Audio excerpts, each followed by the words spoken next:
Hola, buenas tardes. Mi nombre es Diego Toscana, soy anestesiólogo, trabajo en el Hospital Británico de Buenos Aires y la idea de esta charla es hablar de dos situaciones complejas que se dan con cierta frecuencia en cirugía cardíaca, que son la salida de circulación extracorpórea dificultosa y el síndrome de bajo gasto. Son situaciones que tienen muchos puntos de contacto, pero que se dan en forma diferente y vamos a hablar un poquito de estas dos situaciones. Primero, la definición de salida dificultosa es la necesidad de al menos dos cenotrópicos o vasopresores, en general en dosis altas, o cuando se necesita soporte circulatorio mecánico, como por ejemplo un balón de contrapulsación o asistencia ventricular. Es una situación compleja donde hay un montón de cosas pasando a la vez, donde todo el mundo está estresado, donde uno tiene que interactuar con el cirujano, con el perfusionista y con el paciente, obviamente, donde hay muchas variables que hay que corregir y sobre las que actuar al mismo tiempo y donde hay poco tiempo para resolver, donde uno tiene que reaccionar. Y eso se logra después de cierto tiempo en un quirófano de cardiovascular haciendo muchas de estas cirugías. El síndrome de bajo gasto es un deterioro de la función de bomba del corazón con la consiguiente disminución de la entrega de oxígeno a los tejidos y en general tiene un índice cardíaco bajo, una presión arterial sistólica menor a 90 y signos de hipoperfusión tisular. Esto puede ser que comience en el momento de la salida, inmediatamente luego de la salida de bomba, o puede que ocurra ya con el paciente en la sala de cuidados intensivos, ya sea unidad coronaria o, o la sala de recuperación específica de cirugía cardiovascular. ¿Cuáles son las cosas que nos dicen a nosotros que este paciente que tenemos delante puede puede tener una salida de bomba difícil? Una edad avanzada, si tiene infartos, si tiene deterioro importante de la función sistólica del VI, si le van a operar de la válvula mitral, si tiene una cirugía cardíaca previa, si prevemos que el tiempo de bomba y clampeo va a ser prolongado. Y no son las únicas, no son los únicos predictores, pero estos son los que a los que le prestamos más atención habitualmente. Los predictores de bajo gasto posoperatorio posbomba muchos son similares. Los divide este trabajo en factores preoperatorios como edad avanzada, baja fracción de eyección, similar al anterior, que la cirugía sea en bomba, predice que haya bajo gasto más que si es fuera de bomba, si el paciente tiene diabetes o enfermedad renal crónica, malnutrición, y dentro de los factores intraoperatorios, como habíamos hablado, para la salida dificultosa, la duración de la circulación extracorpórea, la revascularización incompleta y predictores de laboratorio, la anemia, bajo el número de leucocitos y otros marcadores como el ProBNP y demás. Ahora, cuando sabemos que el paciente puede tener alguno de estos problemas, no es que tenemos tampoco muchos elementos o muchas estrategias para afectar o cambiar esto. Una es usar un balón de contrapulsación en forma profiláctica, es decir, en la mayoría de los casos uno espera a la salida de bomba para poner el balón y una de las estrategias posibles, aunque bastante controvertida, es es colocar el balón en forma profiláctica. Otra es el uso del levolsimendam en día previo a la cirugía, cargarlo. Y otro es también el uso de milrinona. De todas formas, esto no es que previene el 100% de los casos de salida de bomba dificultosa, pero puede, aunque sea, facilitarla. Vamos a ir a describir un poquito el proceso de la salida de bomba. Eh, Luego que el cirujano completa la cirugía que había planeado hacer, ya sea revascularización o plástica o reemplazo valvular o cualquier otra cirugía cardíaca, lo primero que hace es retirar el clamp, en general en la aorta ascendente, y eso lo que permite es que vuelva a perfundir sangre oxigenada por las arterias coronarias y en general el músculo cardíaco empieza a funcionar después de haber estado parado durante el tiempo que duró el clampeo aórtico. En el mejor de los casos, el corazón empieza a latir, tiene un ritmo sinusal y tiene una frecuencia adecuada. Pero en estos pacientes difíciles, en general, puede ser que el paciente empiece con asistolia, o sea, sin ningún tipo de ritmo. Puede ser que tenga un ritmo de taquicardia ventricular o de fibrilación ventricular. eh, y también puede ser que tenga alteraciones del ST. Eh, ¿Qué hacemos en estas situaciones? Bueno, en general se tratan todos con terapia de desfibrilación o cardioversión eléctrica, ¿no? Eh, Excepto la elevación del ST, que es bastante común después de bombas prolongadas.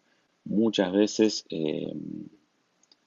tiene que ver con elevaciones de los niveles de potasio intracelulares, que esos disminuyen con el tiempo, o a veces con embolias aéreas o de material eh, cálcico o de placa.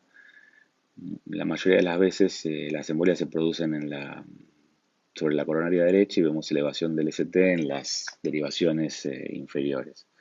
En general esto se trata aumentando la presión de perfusión de las arterias coronarias en combinación con el perfusionista, ¿no? Administrando drogas vasopresoras y tratando de aumentar el flujo de la bomba. Después de esto empieza una vez que uno corrige los trastornos electrocardiográficos, ya sea con marcapasos, con desfibrilación, con drogas, y el corazón empieza a latir y tiene actividad eléctrica que nos conforma. Lo que se empieza a hacer es, en combinación con el cirujano y el perfusionista, a empezar a llenar el corazón para que empiece a eyectar. Entonces, lo que el perfusionista hace es impedir que el drenaje venoso vaya al reservorio de la bomba de circulación extracorpórea en forma parcial, para que esa sangre quede en el ventrículo derecho y empiece a eyectarse a través de la circulación pulmonar. Esto se hace en forma gradual y se va evaluando la capacidad del ventrículo derecho y del ventrículo izquierdo de manejar los volúmenes que le va agregando el perfusionista. Muchas veces en estos pacientes de salida dificultosa el ventrículo derecho o izquierdo no pueden manejar los volúmenes y se dilatan y hay que volver para atrás y replantear la estrategia, replantear las drogas que se están usando o lo que está lo que está pasando que impide que el paciente pueda manejar los volúmenes que va a necesitar manejar para sobrevivir la cirugía. En todo este proceso, la ecocardiografía transesofágica juega un rol importante porque nos permite hacer diagnóstico de lo que está haciendo, de lo que está pasando, de qué nos está impidiendo a nosotros salir de circulación extracorpórea. O también detectar previo a la salida de bomba algunos problemas que después puedan hacer difícil la salida de circulación extracorpórea. Lo más clásico es detectar que el ventrículo derecho o el ventrículo izquierdo están fallando. Una de las cosas que puede detectar en el comienzo de la bomba es la distensión del VI durante la admisión de cardioplegía anterógrada. Ustedes saben que para parar el corazón se administra cardioplegía por debajo del proximal al clamp aórtico mediante una cánula por la que se infunde una solución con alto contenido de potasio. Esa solución, al no poder ir hacia arriba por el clamp, discurre por los dos senos coronarios y hace que se pare el corazón, ¿no? Que deje que entre en asistolia. Esto es fundamental para la protección del corazón porque como durante todo el tiempo del clampeo el miocardio no recibe oxígeno, o sea, no recibe sangre, es importantísimo que el corazón esté parado, ya que el consumo de oxígeno miocárdico por gran porcentaje es por la acción mecánica. O sea, si nosotros logramos que no haya contracción miocárdica, va a tolerar la isquemia durante mucho más tiempo.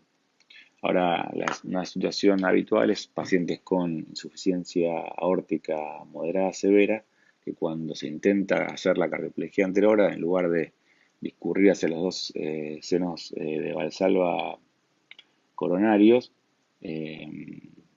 la solución cardioplégica se mete en el VI y causa distensión del VI. Eso se puede ver por el eco transesofágico. Se ve que el corazón no se para por un lado y se ve que el ventrículo izquierdo se distiende. Otra es detectar la mal posición de las cánulas de cardioplegia. Otra es ver si la prótesis valvular que se colocó está funcionando o no. Detectar leaks paravalvulares o defectos septales o embolia coronaria, como mencioné antes, como alguna de las causas de salida. Entonces, bueno, vamos a ir a ver algunas de las situaciones que produce, que no nos deja salir de bomba. Una es la falla del ventrículo derecho. ¿Cuáles son las causas habituales? Bueno, el paciente puede ya tener un ventrículo derecho dañado por enfermedad coronaria previa. Una causa muy común es el atontamiento miocárdico, que se produce por esta isquemia, este mecanismo de isquemia reperfusión. Como les decía, el ventrículo está no isquémico durante todo el tiempo del clampeo y vuelve la sangre con el desclampeo y toda esta situación produce un atontamiento miocárdico que en general dura horas, pero que puede ser lo suficientemente severo como para impedir la salida de bomba. La mala protección miocardia, como les decía antes, y hay sectores del ventrículo derecho que son más difíciles por razones que no quedan claras de proteger, con la cardioplegía potásica que les comentaba antes. Otra muy común también es la embolia aérea de la coronaria derecha. O sea, el ostium coronario está en la parte superior, en la cara anterior de la aorta, y cualquier burbujita de aire en general va hacia ahí. Eso se trata aumentando, como les decía, la presión de perfusión coronaria.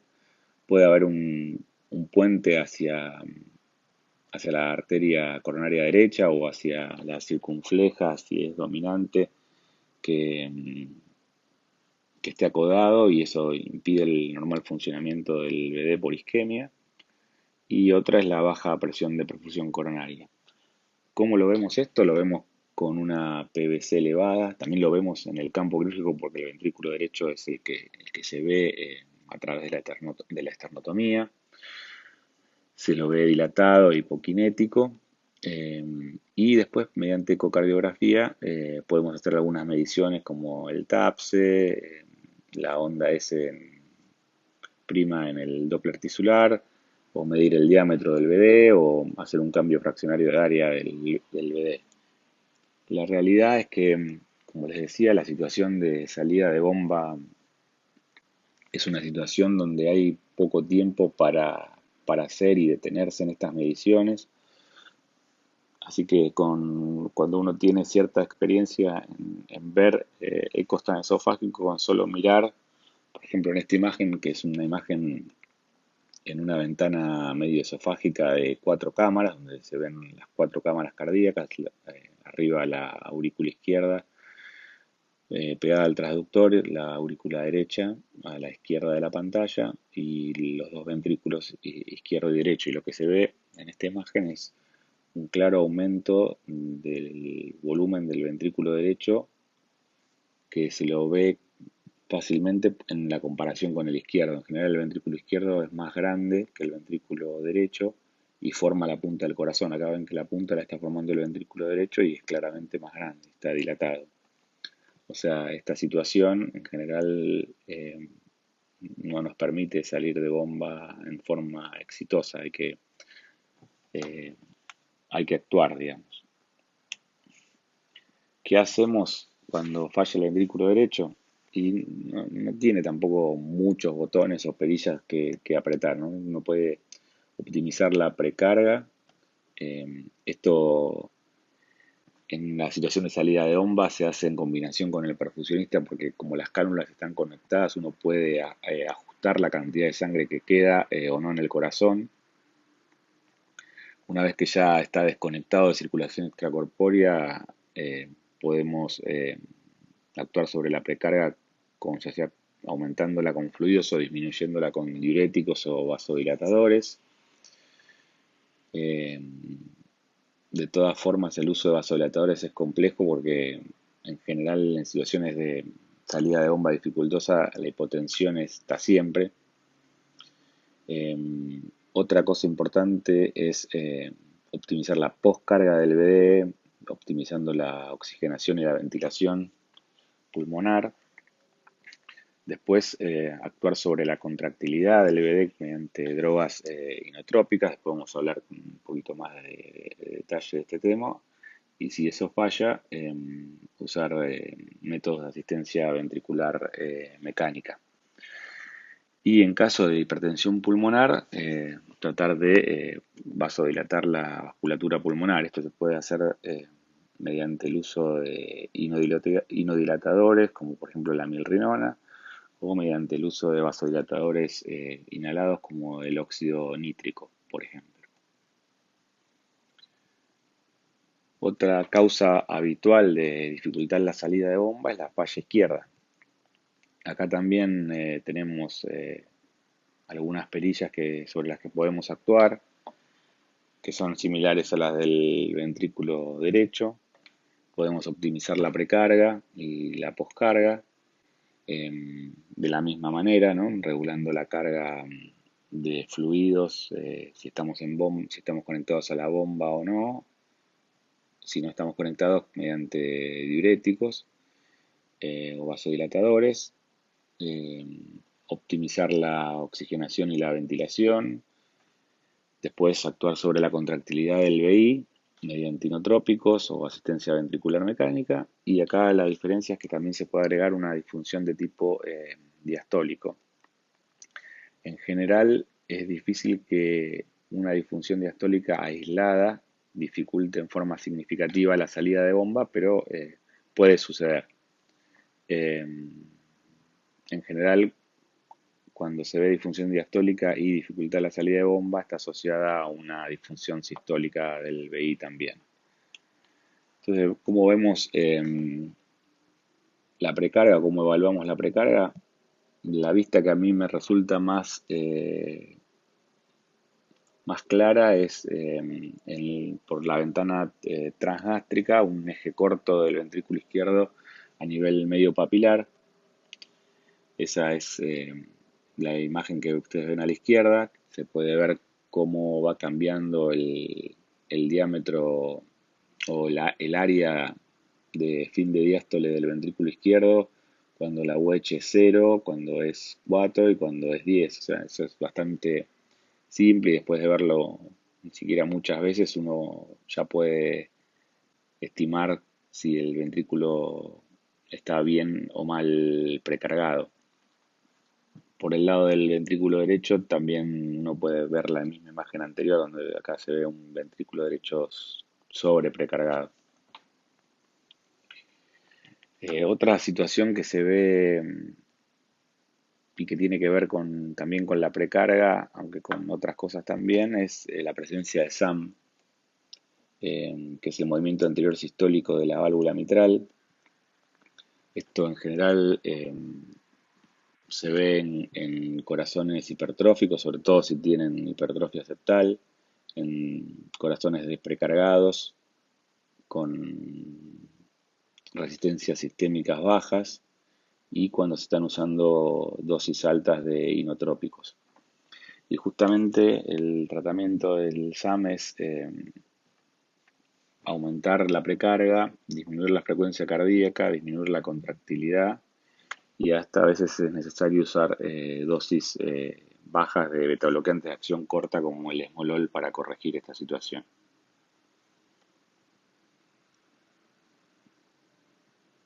Esta es una imagen de vuelta de un eje corto del VI transgástrico, era una película, pero no sé por qué no está corriendo ahora.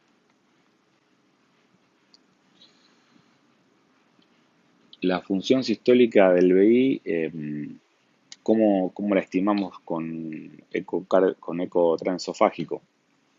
Como les decía, la forma más habitual y dada la circunstancia de lo que es la salida de bomba, donde no hay tiempo, donde todos están corriendo y nerviosos, es la más común es la estimación visual, es mirar el VI contrayéndose y decir si tiene una función normal o un deterioro leve, moderado o severo. Y esto está bastante bien estudiado y hay una correlación con medidas, con las otras medidas que no son a ojo, digamos, de la función sistólica del VI que les voy a comentar ahora.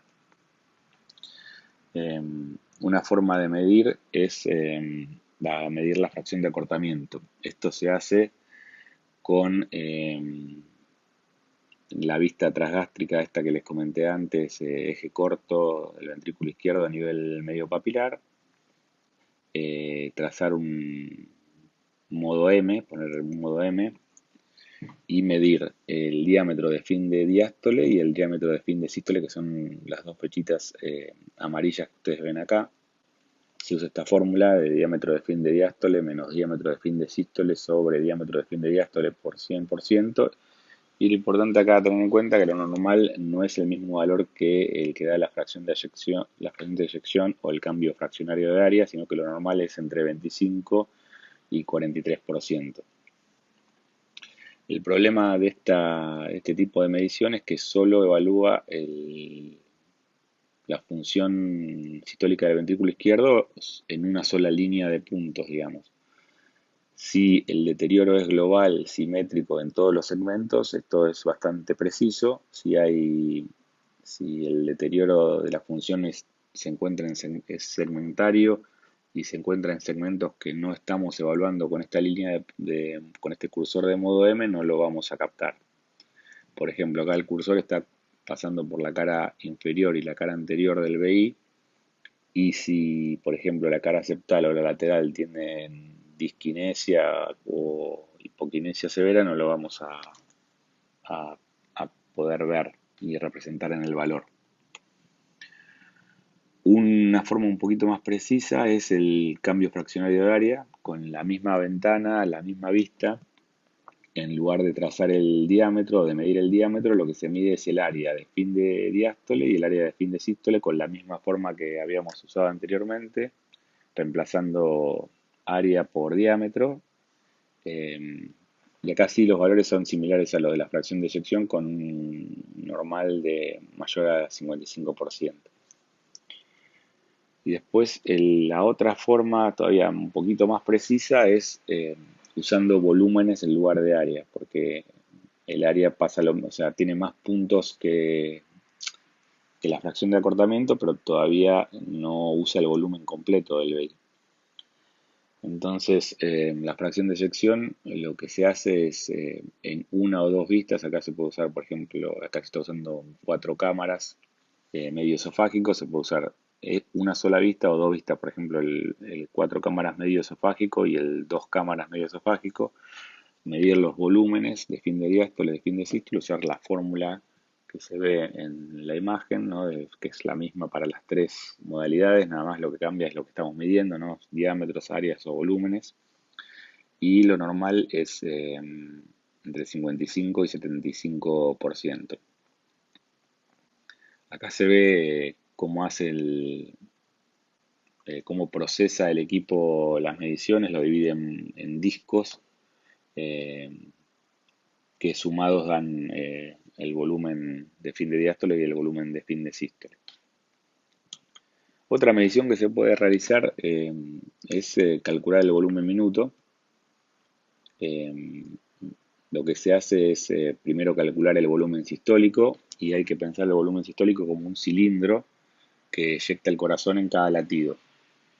Para calcular el volumen de ese cilindro necesitamos calcular el área, la base del cilindro y la altura del cilindro, ¿no? Esa es la fórmula del volumen del cilindro. El área, en la mayoría de los casos, se usa el área del tracto de salida del ventrículo izquierdo. Entonces lo que se hace, por ejemplo, en una ventana medio esofágica de eje largo del BI, se mide el diámetro del ventrículo izquierdo y con una fórmula que es 0,785 por diámetro al cuadrado se mide el área del tracto de salida.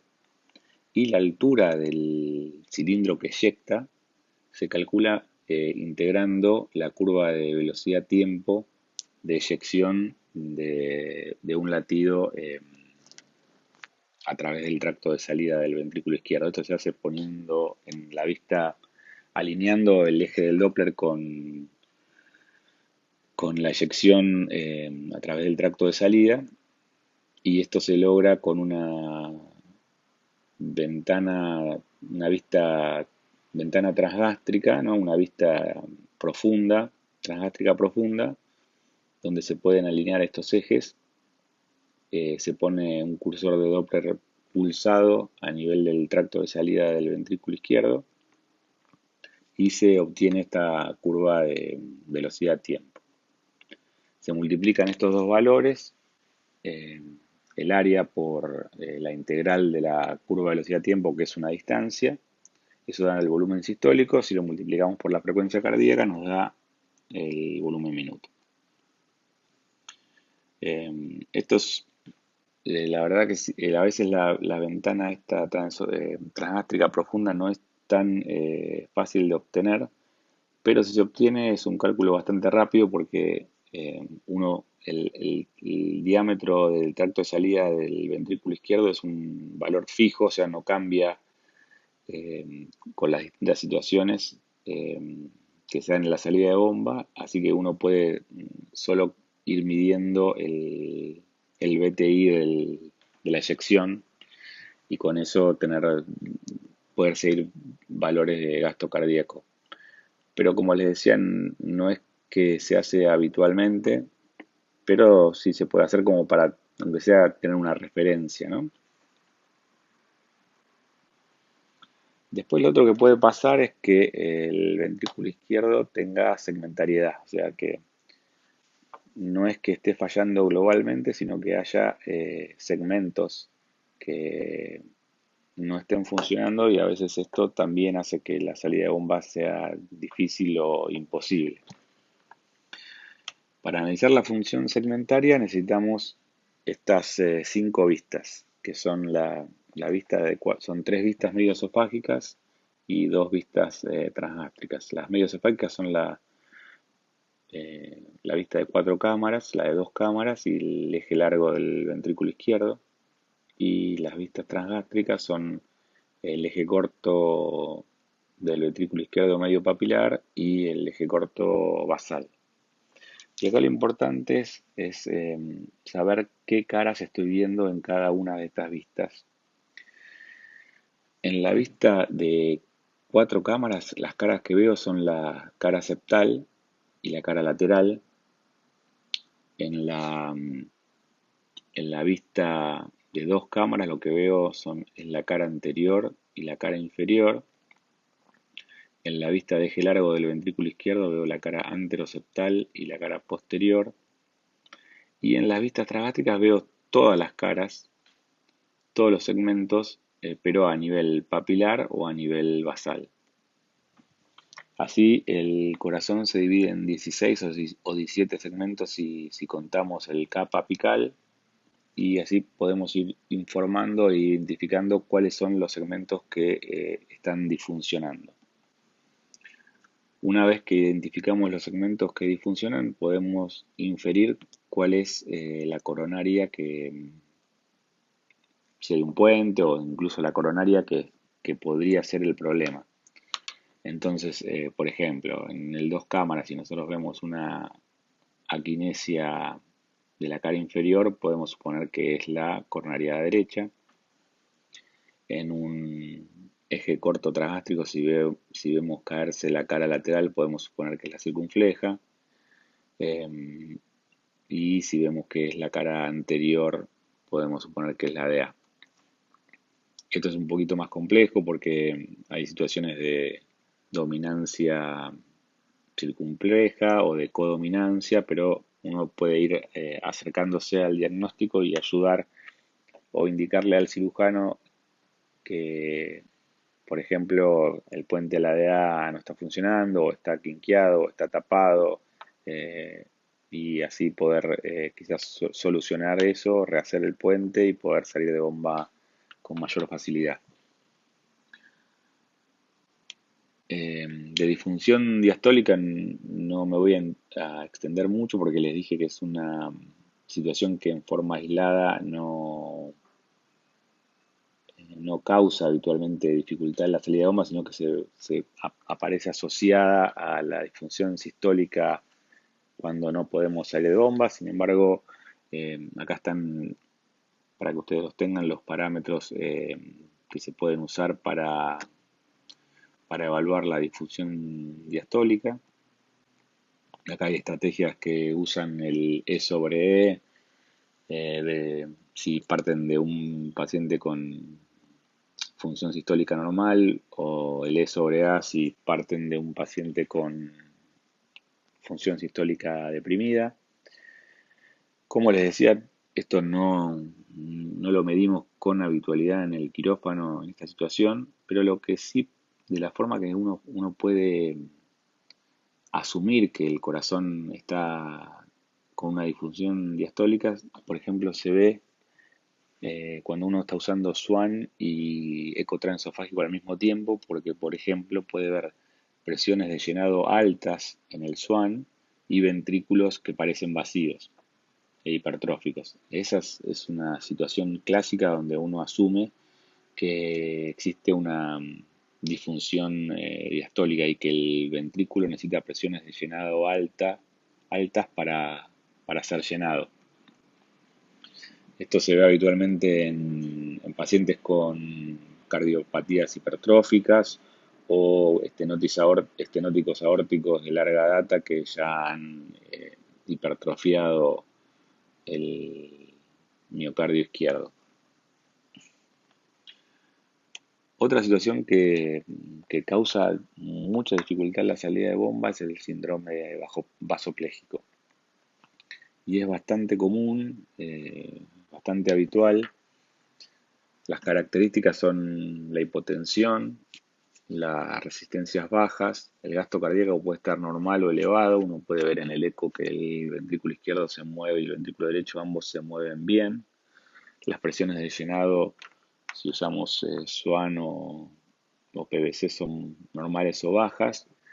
y lo que se ve es un requerimiento alto de vasopresores, a veces de más de una droga y de dosis crecientes, eh, efecto refractario, digamos, a las dosis altas de vasopresores. ¿Qué factores hacen más habitual la vasoplejía? Es el uso de vasodilatadores preoperatorios, como los inhibidores de la enzima, los bloqueadores de canales de calcio, los agonistas alfa 2, eh, el uso de agentes anestésicos con efecto vasodilatador, el SIRS, debido a la bomba, ¿no? Esto es, yo creo, lo más común. Hay algunas estrategias que usan filtros de citoquinas que tratan de disminuir este efecto de SIRS que causa la circulación extracorpórea. Reacciones alérgicas también pueden producir shocks anafilácticos y dar vasoplejía. Una causa común, o no tan común, pero que sí pueden ver, es una reacción alérgica a la protamina, que produce hipotensión, shock anafiláctico. ¿Qué hacemos? ¿Cuáles son las opciones de tratamiento? Es el uso de vasopresores, usar adrenalina con esteroides si uno piensa en una reacción alérgica o en un shock anafiláctico. Y después hay algunas drogas no convencionales o más nuevas que pueden usarse. La angiotensina 2 es una de ellas, el azul de metileno, la hidroxicobalamina, la vitamina C y la tiamina. ¿Qué hacemos? De vuelta, las pocas perillas que tenemos es optimizar la precarga, o sea, la vasoplejía se lleva muy mal con la hipovolemia, administrar vasopresores, y si uno ve que necesita dosis muy altas de vasopresores y la hipotensión sigue siendo refractaria, ir agregando estas drogas que yo les mencionaba, como el azul de metileno, la vitamina B12 y demás. Acá hay un algoritmo que usa azul de metileno y angiotensina 2. Eh, el tema del azul de metileno es que puede producir síndrome serotoninérgico en pacientes que toman inhibidores de la recaptación de serotonina, que son bastante comunes, ¿no? Son antidepresivos tipo fluoxetina, sertralina y demás. Entonces, si el paciente está tomando alguna de esas drogas o si tiene deficiencia de glucosa 6-fosfato de deshidrogenasa, no podemos administrar azul de metileno. Entonces ahí lo que se indica es la vitamina B12 o la angiotensina 2. En el caso de que sí se pueda utilizar azul de metileno, la dosis es de 2 miligramos kilo y después una infusión de 0,25 miligramos kilo por 6 horas. Acerca de la angiotensina 2, es una droga que yo no he usado nunca, no sé si siquiera está en la Argentina, pero también la evidencia que tiene no es que es la droga que cura la vasoplejía, es un aumento en los trabajos que yo he leído bastante despreciable de la, de la presión, así que tampoco hay que desesperarse por no tenerla. Pero bueno, ¿cuáles son las características o cómo elegimos los inotrópicos y los vasopresores que usamos? Ustedes van a ver que cuando roten por lugares donde se hace cirugía cardíaca, van a ver que en un lugar se usa una cosa, en otro lugar se usa otra cosa. Un anestesiólogo elige usar esto, otro anestesiólogo de la misma situación elige usar otra cosa. Y esto lo que nos muestra es que tampoco hay gran evidencia de que una droga inotrópica sea muy superior a otra.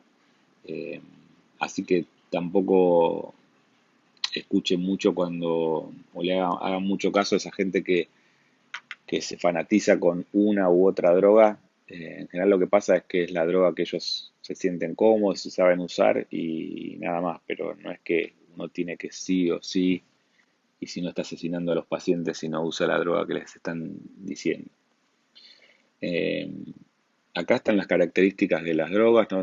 Tenemos simpático-miméticos como la dobutamina, la dopamina, la epinefrina o adrenalina o noradrenalina. Tenemos la vasopresina, que es un agonista B1, milrinona, que es un inhibidor de la fosfodiesterasa, y el levosimendan, que aumenta la sensibilidad de los miofilamentos al calcio. Yo les digo lo que les cuento mi estrategia. Si necesito inotropismo, la droga a la que acudo en forma más habitual es la epinefrina, la adrenalina. Es una droga muy fácil de usar, fácil de conseguir, es una droga barata eh, y lo que tiene en Argentina, no sé por qué, es mala prensa, no sé si está asociada al uso como está asociada a su uso en el paro cardíaco, cada vez que uno llega al paciente y se tiene adrenalina, parece que se estuvo muriendo en el quirófano y lo resucitaron con eso, pero a dosis bajas es un inotrópico muy efectivo.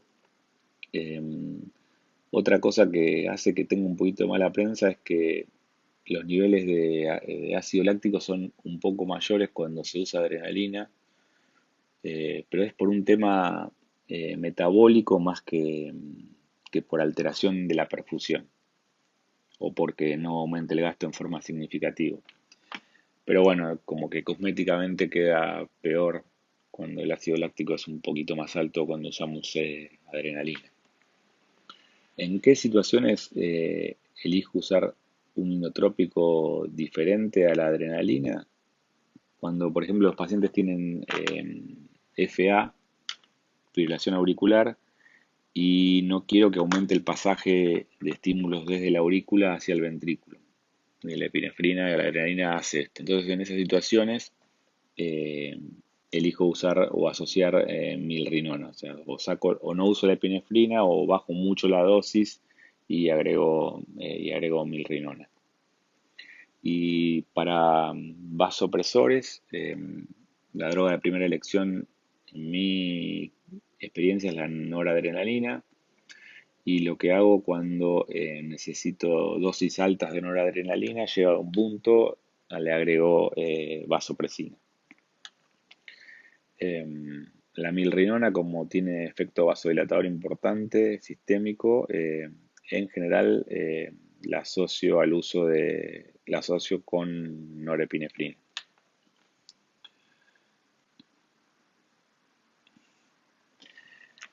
Después, algunas palabras de qué monitores usamos y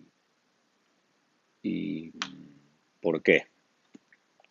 El, el monitor que es fundamental para mí es la ecocardiografía transesofágica. O sea, en los lugares donde se cuenta con recursos y con entrenamiento, los centros de alto volumen de cirugía cardíaca, eh, eh, no existe la cirugía cardíaca sin eco transesofágico. En los lugares de formación de fellows de anestesia para cirugía cardíaca, el entrenamiento en esta modalidad es parte integral de la formación del anestesiólogo. Y ya estuvimos viendo todas las situaciones donde el eco puede ser útil para el diagnóstico o para guiar el tratamiento. Otro monitor que podemos utilizar es el catéter de Swan-Ganz o de catéter de arteria pulmonar. Este es un monitor o un método de medición que ha tenido también mala prensa yo creo por su mal uso, por su mala lectura, pero en los centros de alto volumen se sigue usando en combinación con el ecotransesofágico. La gran ventaja del catéter arterial pulmonar es que permite mediciones continuas, cosa que el ecotransesofágico en general se retira el paciente está por salir del quirófano. Así que es como un poco más cómodo, digamos, para medir, y también es fácil de armar algoritmos para que el tratamiento pueda ser seguido por personal no médico, de enfermería y demás en el posoperatorio inmediato. Eh,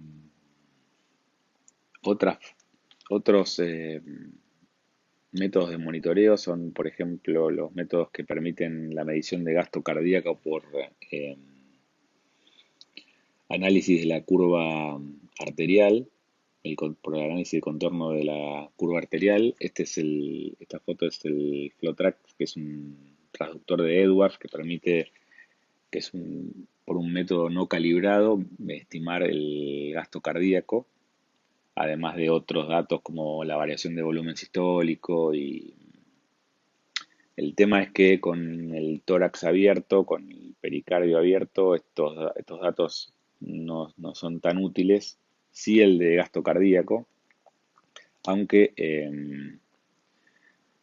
el punto débil, digamos, de la medición de gasto cardíaco de este monitor es el cálculo de la resistencia vascular sistémica, que lo hace usando una fórmula que es propiedad de la empresa y que usa puntos de la curva arterial y datos demográficos del paciente, pero que tiene un error, sobre todo cuando esta resistencia varía en forma importante, que es la situación de la salida de bomba, ¿no? En la salida de bomba la resistencia sube, baja, cambia, uno le pone inotrópicos, vasopresores, y todo eso afecta a la resistencia y no es tan buena la precisión del cálculo de gasto cuando no está calibrado, digamos.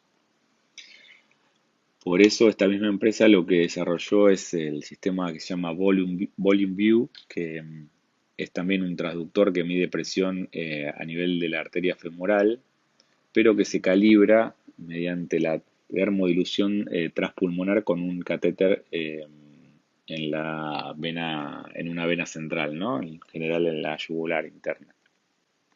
Lo que se hace es similar a la termodilución del SWAN. La diferencia es que se inyecta como el SWAN en la aurícula derecha, pero la medición es en la arteria femoral. Eh, este monitor nos da, además del gasto cardíaco y la variación de volumen sistólico, nos da otros valores como el volumen diastólico final global, la fracción de eyección global, datos de agua extravascular pulmonar que permiten utilizar estos datos en algoritmos de tratamientos de tratamiento guiado por objetivos. Eh, y eso es el siguiente paso, digamos, ¿no? Cuando ya tiene el problema, tiene los fluidos, tiene las drogas, tiene los monitores, bueno, ahora hay que ver de qué manera nos usamos todo eso para mejorar los resultados de los pacientes, ¿no? Estas La terapia guiada por objetivos, en una publicación reciente, fue del grupo donde se publicó un ERAS para cirugía cardíaca. Una de las recomendaciones es el uso de terapia guiada por objetivos. Ahora, el problema de esto es que todavía no hay evidencia suficiente para recomendar una estrategia que incluya los objetivos determinados y que haya evidencia clara de que mejora los resultados, porque hay diversas publicaciones que publican, por ejemplo, estos objetivos, otras publican otros objetivos y todavía no hay digamos, una uniformidad que nos permita a todos hacer lo mismo y estar seguro de que estamos haciendo las cosas bien. Ahora, cuando todo falla, lo único que queda es la asistencia ventricular mecánica, ¿no? Y les voy a describir de forma muy escueta tres métodos. el balón de contrapulsación aórtico, el ECMO y el Impela.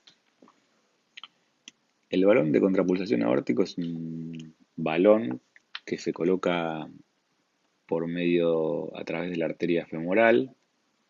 Su extremo distal se coloca distal a la subclavia izquierda, y la idea de este balón es que mediante una consola y con helio se infle en diástole y se desinfle en sístole. Y se buscan dos efectos. Por un lado, disminuir la poscarga del ventrículo derecho cuando se desinfla justamente previo a la sístole. Acá están en un modo 1-2, o sea, no todos los latidos están baloneados. Este es un latido que no tiene balón, donde no se infla el balón. Este es un latido donde se infla el balón acá. Y ustedes pueden ver que cuando el balón se desinfla, la presión de fin de diástole es menor que cuando no se usó el balón. Eso hace que que la presión sobre la que tiene a la que tiene que oponerse el ventrículo izquierdo en su contracción sea menor, o sea, la poscarga está disminuida cuando se usa el balón, y eso disminuye el consumo de oxígeno miocárdico. Por otro lado, como ustedes saben, la perfusión del árbol coronario izquierdo se hace sobre todo en diástole, y el balón, al inflarse en diástole, aumenta la presión en diástole, y eso aumenta la presión de perfusión coronaria. Y esos son los dos efectos que se buscan cuando se coloca el balón. El balón es fundamental que el timing del inflado y el desinflado sean los correctos, porque si no, no van a lograr estos efectos que están buscando. El siguiente método es el uso de ECMO venoarterial. Eh, Esto consta de dos cánulas, una cánula venosa que lleva sangre desde el cuerpo hacia la centrífuga. El equipo, además de una bomba centrífuga, tiene un oxigenador que oxigena la sangre, y la centrífuga la devuelve oxigenada a una arteria central. En situaciones de cirugía cardíaca se pueden canular las femorales, o se pueden dejar y seguir usando las cánulas centrales, por ejemplo la cánula de aurícula derecha y la cánula de aorta ascendente. Esto requiere que el paciente siga anticoagulado, con dosis un poquito, con valores de TSA un poco menores que los que son para circulación extracorpórea, pero anticoagulado, y se puede dejar unos días. Esto descarga los dos ventrículos, el ventrículo izquierdo y el ventrículo derecho, y a veces permite que el paciente se recupere, que el miocardio se recupere, o permite tenerlo vivo como puente a otra terapia, ya sea trasplante u otra cirugía. Y el último, que yo la verdad que nunca lo he visto ni usado, ni visto usar, es el Impela, que es un catéter que se pone también a través de la arteria femoral, y se coloca a través de la válvula aórtica. El inlet, o sea, de donde toma sangre, es en el ventrículo izquierdo, en la cavidad del ventrículo izquierdo, y la salida es a nivel de la aorta ascendente. Hay impelas que permiten flujos de 2,5 litros por minuto, y otros de 4,5 y 5 litros por minuto. Como les decía, no tengo experiencia en este tipo de catéteres. Esto se conecta a una consola que hace que tome sangre del ventrículo izquierdo y lo eyecte hacia la aorta ascendente. Y bueno, eso es el fin de la presentación. Les agradezco la paciencia por haberme escuchado, y un saludo para todos.